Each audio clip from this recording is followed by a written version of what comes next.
करे जा हरियाणा के होई शेर, राजस्थान के होई राजा। अरे गुंडई देखा कहो ना तो हमारे जौनपुर में आ जा।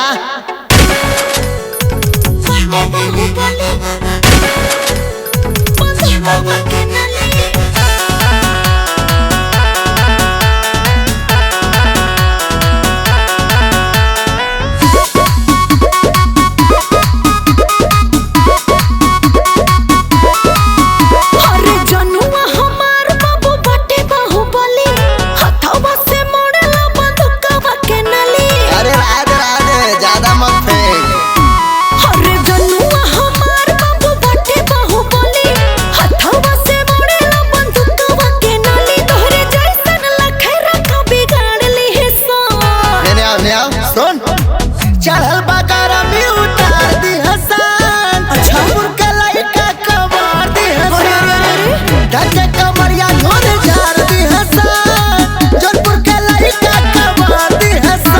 अरे बाप का राज है क्या?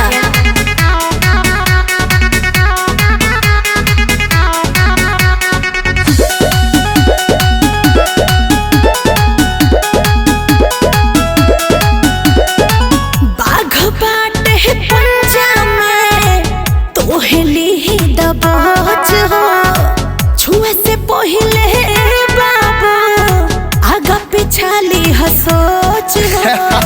हम शिकारी है रे शिकारी, खाली कहला से गिदड़ न शेर होई।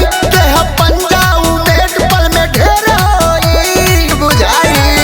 जब दहाड़ी तो सब कल्टी मार ली है सन। क्या बुझे नेमुआ के रस धक्का कर दी हसन। जौनपुर के लइका कमार दी हसन। ढके कमरिया झोल जार दी हसन। जौनपुर के लइका कमार दी हसन।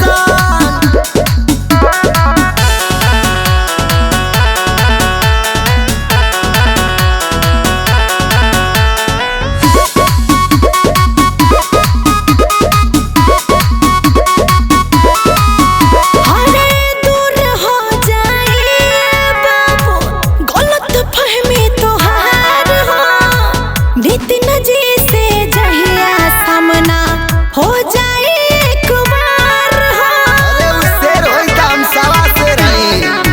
गाँव पेच में वो हमर चेला होई। भारी सबका पे प्रिंस अकेला होई।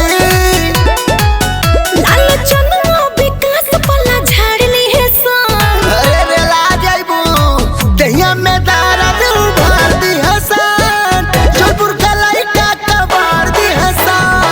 ढके कमरिया झोल जार दी हसन। जौनपुर के लइका कबार दी हसन। अरे जा, अरे पतो न चली हेरा जइबो।